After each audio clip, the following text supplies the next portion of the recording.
Hey everybody, it's the Perfect Concert Playlist. I'm Michael and Ron's on the other side.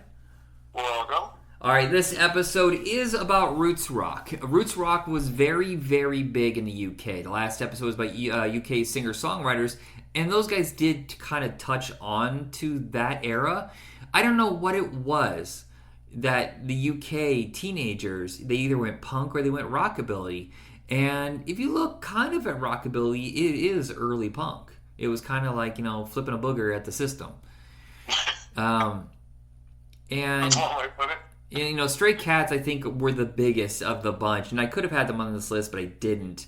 And then there was American singers that were looking at, like, let's strip this down. Let's take it back to its original influences. A lot of it was what African Americans had done with music. And of course, then Elvis picked it up, and it became more of a white thing. But you're bringing in the saxophones. It feels a lot of it like was bar music, roadhouse music, that kind of stuff. Yeah. They weren't trying to play arenas. They weren't trying to get on TV. It was just kind of like, hey, your friend's gonna go down. It's one of those floors that's covered like in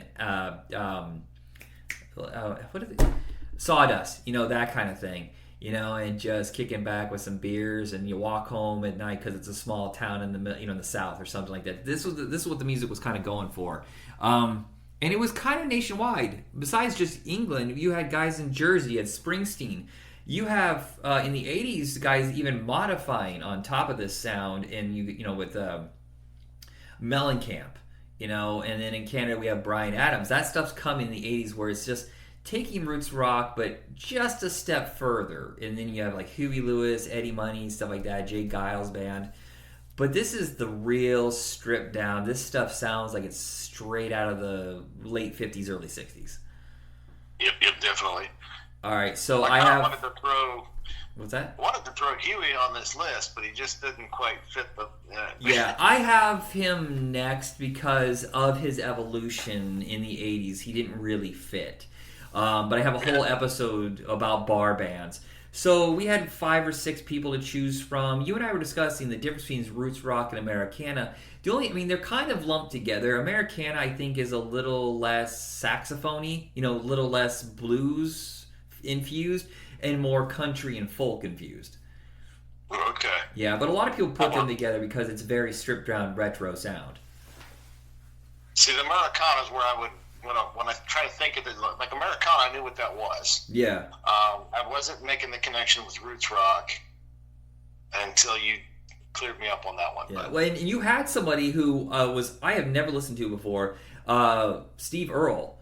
And his is very impressive. It doesn't really fit with this, but it's like kind of a sinister edge to the folk music. There's some dark stuff going on.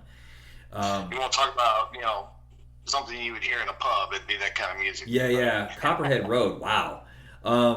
So you went first last time. Let's just go through who you have first so we can line it up. So I have Marshall Crenshaw, Dave Edmunds, and the Blasters, which I don't think you have any of them. No. Okay. So it's a free-for-all. You can do whatever you want on yours. You had Dave Edmunds on the last one because he was the one of all of them that was the hardest to decide what category he was in. Gotcha. All right, so Marshall Crenshaw was kind of notorious for being like Buddy Holly. In fact, he even covered one of his songs that I have here in La Bamba, because he sounded so much like him, and his writing style was very much like him. So his big hit in America is Someday, Some Way. That was like a top 20 hit in 1979, I think. And then Cynical Girl, Whenever You're on My Mind, Our Town, and then his cover was Crying, Hoping, and Waiting. I love Our Town. Yeah, it's pretty good. The only problem is, like a lot of these guys, it seems like once the mid-'80s hit, they kind of just, either the songwriting wasn't as good or they just lost interest in that sound.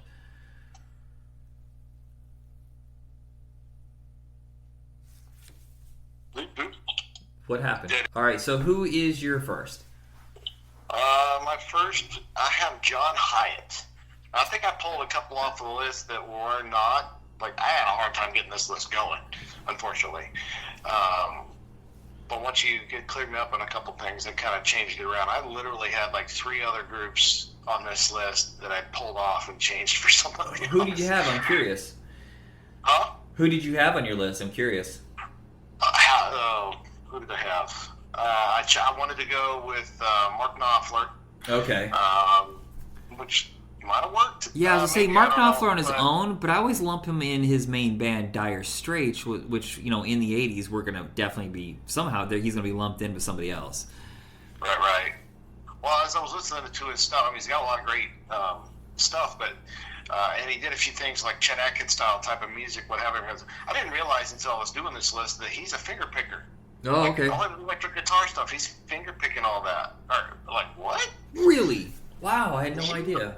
Well, I don't know. He maybe picked up a pick occasionally, but he's a fingerstyle player. I'm like, that's fantastic. Okay, so yeah, I had John Hiatt, John Cafferty in the Beaver Brown Band. Yeah. And then I ended up with Springsteen at the end of this. So when you said John Hiatt, I thought you meant John Waite, who who sang that, sing the "I Ain't Missing You at All," and I was like, "Do what now?" But I knew the name John Hiatt, but I never listened to him before, and I listened to him on my walk to work, and then for the next hour at work. He's so good. Yes, his voice is a little different. You got to get used to it. Yeah. But beyond that, it's all right. All right, so go ahead with your list. Have a Little Faith in Me. That's probably his big hit, right? I think so. Yeah, and I think that was covered quite a few times. Yeah, definitely. And some of this music, I'll get down the list here. We'll get there. Memphis in the Meantime, Learning How to Love You, Thing Called Love. Now, this one, Drive South, off the Slow Turning album, this was a huge hit for Susie Boggess. That's the first time I ever heard this song was through her. Okay. Being a country artist in '93. She released it then. Beyond that, Tennessee Plates, Slow Turning, I'm a Real Man. That's where I heard that name. Okay. We were talking about I'm a Man on the other episode, and now I'm... Okay. Oh, gotcha, okay. And that is all I have for John Hiatt. All right, because, unfortunately, I did not proofread, and I've got Drive South on there 3 times. Why do you keep doing this? This is crazy. You did that last episode. All right, so... late nights trying to figure out, okay, you're like playing shuffle with the artist to get the right ones in here. In my playlist that I built for you as a sampler, I did accidentally repeat quite a few songs, so that doesn't help. I was going to have the Blasters as the closer, but as I listen to Dave Edmunds, I have so many songs by him, and I was like, well, Blasters clearly can't be the closer with like 8 songs. So most people probably know the Blasters from movies. They're the band that plays in Streets of Fire, and they also play the opening song in From Dusk Till Dawn. They kind of have like a real stripped-down Texas sound. If you were to put the Blasters on tour with anybody, it probably would be ZZ Top. Yes. So I'm going to open with Marie Marie, a real fast, fun song. Maybe I went a little too slower and dark too early, so maybe I should reconfigure this, but too late. One Bad Stud. What's that? You said you put them with ZZ Top. Does that put them kind of in the Texas blues type of style? Yeah, but like real macho. Like their music sounds like a diesel engine running, and a hot rod. Or not a diesel engine. I know what I pretend like I know what I'm talking about, but I'm mostly an idiot. I get you. Okay. And that's right up my alley. All right, continue. One Bad Stud from Streets of Fire. Dark Night is the one from Dusk Till Dawn. Border Radio. Blue Shadows, again from Streets of Fire. I'm Shaking. Long White Cadillac. And the perfect ending song is So Long Baby Goodbye, which I love because it's the only song I know from them that has, it feels like it was played in the bayou. It has, I don't know what the instrument is, that it sounds kind of like an accordion, but there's something slightly different. You hear a lot of it in Zydeco music. Just a little squeeze box? I think so, but you listen to the song later and you'll know instantly. You're a music, you know all your instruments basically, so you know what it was. All right, so who is your second? My second, John Cafferty, the Beaver Brown Band. from another movie which has Michael Pare. That's funny. I almost put him, but I knew that you were, so I kind of switched it out. I love this band. I love those movies. To be fair, they're well known for the Eddie and the Cruisers movies. Yeah. And most of my songs are from that. Right. I do have a couple of others, and they did release a couple other albums that weren't there as well. They're one of those bands that they kind of, I don't know, cult following, I guess? Yeah. They did well for themselves, but they didn't put out a whole lot of like studio release albums. I think they were mostly guys that did the bar circuit. You know, they didn't do arenas, Right. They didn't do the civic halls or whatever. They probably do now, but back then they're probably just going from roadhouse to roadhouse for years, building their sound and perfecting it. Well, they spent a lot of time trying to fight against everyone who was the naysayers, I guess. They were copying Springsteen sound. Yeah, I definitely. mean, they were their own people. But, You know what's funny is for years I didn't know that Michael Pare wasn't singing. I mean, of course I was younger because he mimics it so well, and you never saw John Cafferty, so you didn't identify him with a different face. So for years it was like, oh yeah, Michael Pare sang that. No. nope. All right, what go if ahead. I can't sing? Yeah, go ahead with your list. My list: Bound for Glory off of Roadhouse. I have Burn the Roadhouse Down. That's a fun one. Customary Thing. Now we're moving on to the Eddie and the Cruisers soundtrack. On the Dark Side, of course, needs to be in there. Absolutely, yeah. When the World Was Young. And sadly, that was the more popular soundtrack, but those are the only two songs I have off of that one. Yeah. Well, now I move into... There aren't actually a lot of Cruisers songs on the first soundtrack. Not really. You look, and there may be 4. A lot of it is they're doing covers. There's snippets. Yeah, a lot of it's just horsing around because they're clips taken from the actual movie. The scenes itself. So they didn't actually cut them as singles. Right. So the next ones are like from Eddie and the Cruisers 2. Running Through the Fire. Love it. Absolutely love it. Mm-hmm. Open Road. Pride and Passion. Oh, so good. Some Like It Hot. And then this last one I have on here, I guess you can call it an encore if you will. It's off the Rocky IV soundtrack, Hearts on Fire. That was a big hit for them on that one. I didn't realize they sang that. Really? Mm-hmm. Yep. Huh. I always thought it was somebody else. Wow, they really nailed it when it came to movie songs, didn't they? Yes, they did. All right. I mean, they probably made a killing. They're still making royalties off of Yeah. it. Well, That's probably yeah. why they didn't have to release a whole lot. Yeah, I was going to say, all of those, the singles still sold well, and people still pick up those albums. I wonder how it works with the movie. Do they get a percentage of the movie? I'm assuming they only get it of the album sales. But yeah, if you got that down, holy moly, that's how Cheap Trick survived during the that really rough period of the 80s, was selling songs to soundtracks. All right, so my third artist is Dave Edmunds. A lot of these you've probably already done. If you don't know Dave Edmunds, he was in a cult band called Rockpile. Never really broke through, but they had really good songs, and they were critically well loved. He did that with, who was it again? Nick Lowe. So basically every album around this era, it may not say Rockpile, it's Rockpile. It's just one allowed the other to be the lead. And I actually think Dave Edmunds has a much more popular sound, and he really sticks to the fast rockabilly stuff. I love it. So Teacher, and When I Write the Book are both from when they were in Rockpile. And then I'm just going to go through these facts. I feel like I'm going to drag this out. Sorry. Juju Man, Move It. High School Nights, I think, is the only movie song he's ever done. It's from one of the Porky's. I think it might be from Porky's 3. That's the only one that doesn't really sound like him or his rockabilly sound. It sounds more like a Beach Boys song. Sweet Little Lisa, Bail You Out, From Small Things, Big Things Come, Trouble Boys, Louisiana Man, Slipping Away, Crawling from the Wreckage. That might be from a movie too. I was listening to it and it sounded really familiar, like I was already comfortable with it. Deep in the Heart of Texas, Get Out of Denver, and like I was saying in the last episode, he wrote Queen of Hearts, the song that everybody knows, sung by, who'd you say it was, Juice Newton? Interesting. Yes. Juice Newton. Yeah, and then Girls Talk was a single he released. It didn't do that well, but I think it's a really fun song. And then, of course, his big hit, everybody knows, is I Hear You Knocking, to close it out. Yes. All right, Bruce! If you don't know that song, you've been living under a rock. Yeah. All right. Do they sing that in one of... main act. What? Don't they sing that in one of the Cheech and Chong movies, or is it...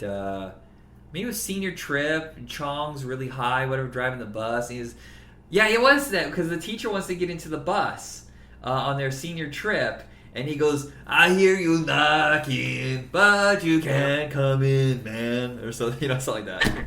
That was the worst impression of Chong. I hear you knocking, but you can't come. Sorry. I think we're both doing Cheech impersonations and not Chong. Chong's like, hey, man. Dave's not here, man. Yeah. I'm terrible. Yeah. Okay, so sorry guys. Spruce. Okay, so obviously Springsteen, maybe not obviously to some, but for me, he's the main act, the boss. Hungry Heart. I'm a Rocker. Working on the Highway. Oh my gosh, I've got one of my first albums. Actually, my first album, or rather cassette, that I ever owned was two things. Bruce Springsteen's Born in the USA. Same. And Peter Frampton Live. Oh, And mine was that. It was Born in the USA, and then it was Weird Al, Dare to Be Stupid. Oh, that would have been awesome. They're both. I mean, Peter Frampton's good too, but sadly, my quick story. My uncle, thank you, Uncle Jay, taught me that you can tape over the little hole on your cassette tape to record, right? Uh-huh. And I thought it'd be a really good idea as a young kid at 10 or whatever I was at the time, and sing along with the boss. And somewhere around his house, I have that tape of Little Ronnie singing Born in the USA. I remember playing tetherball with someone, and we just kept making a born in a trash can, born in a pizza box, as we're hitting the ball back and forth. And we thought it was funny just to keep coming up with different things you were born in. So, kids, weird. I was weird. Well, I keep it not because it's endearing, but as a reminder of how stupid I was as a kid. No, we used to tape ourselves, and remember you found a trick where you could speed it up? Yep. Yeah, and we used to laugh until like 2 or 3 in the morning until my parents, or one of my parents would come in like, guys, knock it off. We can hear you all the way down the hall. Okay, we'll do it quieter. Yeah. Okay, so back on task here. Where did I leave off? Hungry Heart. I'm a Rocker. Working on the Highway. No Surrender. There we go. Glory Days. To this day, I could probably sing this whole album word for word. Glory Days hits harder as an adult because I definitely. think all of us have... There's a difference between reminiscing and then making that whole thing the conversation, the whole thing that your kind of life is obsession with the past. And it was so weird because while we were in college, I used to meet a friend of ours, will not name him, at Taco Bell a couple times every summer, and he would repeat the same stories of our past over and over and over for like 4 years. All I wanted him to do was talk about now or the future, and eventually to the point where I couldn't do it anymore. And every time I listen to Glory Days, it makes me think of that. Yep. Oh, such a sad song. A lot of his songs are misconstrued too. Born in the USA is about Vietnam, and it's a protest song, and people just like don't understand it. So I always think it's weird when people don't get the context of stuff. Yep. Go ahead, sorry. Oh, yeah, I remember doing. We did a. Was it English Lit, or I don't know what it was. Remember, we had to pick a song, and then we had to decipher the lyrics, right? Yeah. I got it way off. I picked some Megadeth song at the time, and I I did the whole cheating way of doing it and just the cheap way of doing it and just essentially read it at face value. And a lot of people do. Like, but you really sit back and look at it now, I'm like, nah, that's not what it was about at all. I think I was in this class with you. Maybe. I feel like it was my homeroom class. Because I remember. Yes. Was it senior year? Senior year. Okay, yes. It was a class we took that I failed because I never read the books. I never did the reports. I thought it was like a real easy phone it in kind of class, and boy, did I pay for that stupidity. It was like, yeah, I got a hard lesson. Like, I listen to that song now. What was it? I can't think of it right now. I'm wasting time here, but yeah. You really listen. You hear the songs differently as you get older, and you realize, oh crap, holy crap. Yeah. All right. On to number 6. Ain't Got You off Tunnel of Love. Hungry Heart. I already said that. Why is that? Did you do that again? Well, here's the funny thing. It's on. Oh, maybe I. Moving on. Paradise by the Sea. Now, this one's an instrumental. They needed a song to, like, a lot of times they'd have like intermission. What would they have? Like an intermission. The story was that they needed something like everyone would take a break and they'd go off, go use the bathroom, whatever, in the middle of the concert, whatever, and they needed something that they could do that would keep people who are actually still in the room entertained while the rest of them got out of the bathroom and snack and got back in there, right? Uh-huh. So they came up with this Paradise by the Sea, and the E Street Band would play it. It was a live instrument. Actually, Bruce would too join in as well, but it was just an instrumental. Excellent sax on this. Okay. Another reason. Let me tell you guys, if you don't know Bruce Springsteen, you need to look into it because the E Street Band is just phenomenal. Yeah, it's. And I always thought that he overreached. I want to say it was 92 where he did a double album. Instead of really curating the songs and waiting maybe a couple years for the second album to be ready. Do you remember when he did that? Like, he just pushed all these songs out at once, and that seemed like it was kind of the end of him as a big star. He would have a few songs here and there, like the one from Streets of Philadelphia, stuff like that, The Rising. But I remember when he released 57 Channels and Nothing On, I was like, dude, this is not a single. I like this song. This is not a single. You should have spent all that money on a video. What are you doing? Right. Hubris is what I call it. Just like, oh, you shouldn't have done that. Yeah, that's what I like. Early Boss, to be honest. And for that reason, like the music, and more power to you if you want to, develop. What's the word? Evolve your sound, what have you. But there's evolving, and then there's noodling around. Like it's hard. Yeah. Go ahead with your list. I'm sorry. Apparently I hit my button up. Cadillac Ranch, which is funny because I'm listening to this. As soon as I read that, I forgot this song was a song. I know another song by Chris Ledoux, a country artist, has the same song, title, and that for whatever reason, I'm like, no way, he wrote that song? What? And then I listened to it, I'm like, oh yeah, that's right. I know this song. Of course, and then Born in the USA has to be on here. Yeah, I always loved his cover of Pink Cadillac. I thought was really great. Yeah, that's a great one.